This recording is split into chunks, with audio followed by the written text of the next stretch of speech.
Nataka kuita Askofu Mudhoga, taendelea tu kutoa sadaka zetu polepole, naye atatuitia members of familia ambaye watatupatia machache kuhusu huyu baba yetu. Bishop Mudhoga, please. Kanipa kutulia, kanambia ewe mwanangu usilie. Sawa.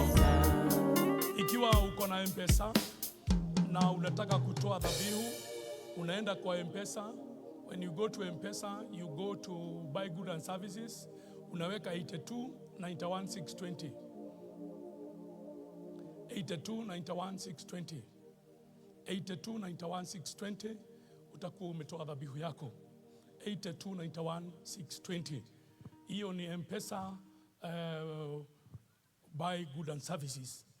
Your Excellency, the Deputy President, and all the government officials, Your Eminence, the Archbishop of VIPCA, and Your Graces, the Archbishops, this is the condolence time, and I would like to call upon the family members who will speak and will give the condolence.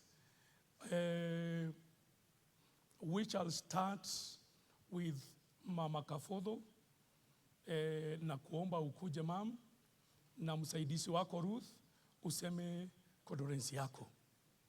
Mam, kuja.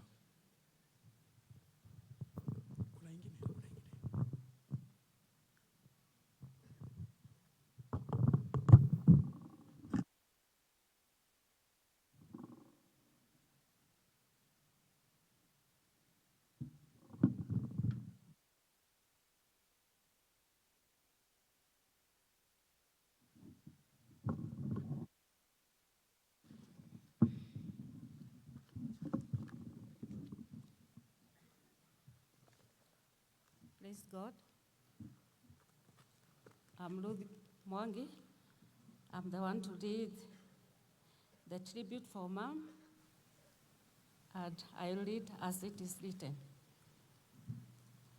To my beloved husband, Archbishop Amos Madege, you are my friend, my love, my soulmate, and a strong pillar to me and our children.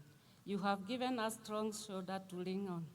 Throughout our lives, we shall forever remember you for all the good things you have done for us, visiting places together and bringing the whole family together and ensuring that we remain united.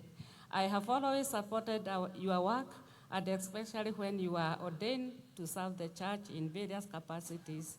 You are very dedicated to God's work and taking care of your family, including the extended family. I have admired all these qualities that God gave you. I will forever cherish all the moments we shared. I particularly remember on 15th April 2024, when we were in Nyeri, when I reminded you to buy my medications, you harmoniously told me you will know who will be buying the medication. I didn't realize that statement was a bye-bye statement. When later I visited you at the hospital, and we shared good moments and laughter, you later told me to travel back in Nyeri to take care of the home since we didn't have someone to take care of our home, and that Banse would be at the hospital to take care of you. On Saturday, 20th April 2024, you called me and we spoke. You jokingly asked, you are just enjoying Madhege's wealth. I answered, yes, because that is why you married me. That was the last conversation we had, and God took you home. Rest well, my husband, my friend. Amen.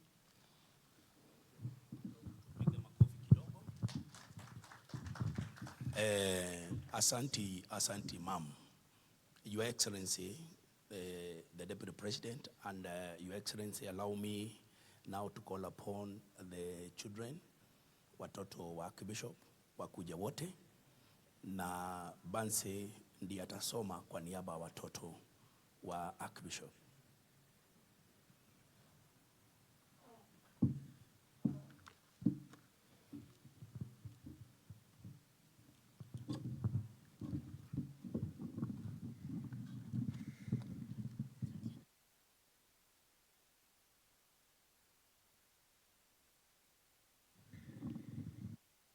Of Archbishop's children, Ambans Wanjiko, I'm going to lead the tribute. Dearest Dad, you are not only a guiding light, but also a beacon of hope and inspiration to many, especially within the AIPCA church community. Today, as we gather to bid farewell to you, we are reminded of the profound impact you had on our lives. Dad, you knew your purpose deeply and practiced it in your daily life. You did not just talk about your faith. You were not just a hearer of the word, you lived it. If I were to describe you in a simple biblical phrase, it would be with the words, man of God, like Moses, like Elijah. Dad, you truly were a man of God. We really remember you as a man of God, godly conviction and persuasion. You did not always make decisions that were popular, nor did you seek human appraisal. Your pastoral leadership and decision-making was based upon upon principles. What does the word of God say about this? Dad, to us, your children, you are not just an acclaimed Archbishop in the AIPCA church. You are a loving father, a compassionate mentor, and a wise counselor. We have been blessed with the character traits of persistence through Christ, determination and perseverance from you, Dad, and we have grown up believing we can do all things through Christ, and that nothing is impossible with God. As your children, we are greatly blessed to witness firsthand the depth of your love and devotion to your calling. You taught us the importance of faith, integrity, and compassion through both your words and your action. Your legacy of kindness, humility, and selflessness will forever resonate within us, the church and the community you served so tirelessly to the end.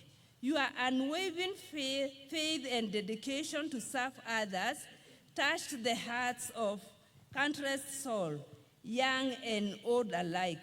Dear Dad, though we mourn the loss of your physical presence, we take solace in knowing that your spirit will continue to guide and inspire us in our own journey. Your teaching will echo in our hearts. Your kindness will linger in our memories, and your love will remain our guiding light in the darkest of times. Today we celebrate not only the life of our beloved father, but also the legacy of a remarkable man whose impact will be felt for generations to come across the entire world. Through the many lives you touched, as we say our farewell, let us carry forward your teaching and honor your memory by spreading love, peace, and unity wherever we go. The challenge to us is to follow your example, even as you followed Christ Jesus, to remain faithful to the word of God, to be uncompromising as far as God's truth is concerned, and to walk with God as you did, to all become men and women of God, so that we too, like him, may be welcomed into glory with the word. Well done, good and faithful servants. Rest in peace, dearest Daddy. Your love will live on in our hearts forever. Amen. Asante sana, tuwapigie makofi. Wakati huu ni wakati wa grandchildren. Grandchildren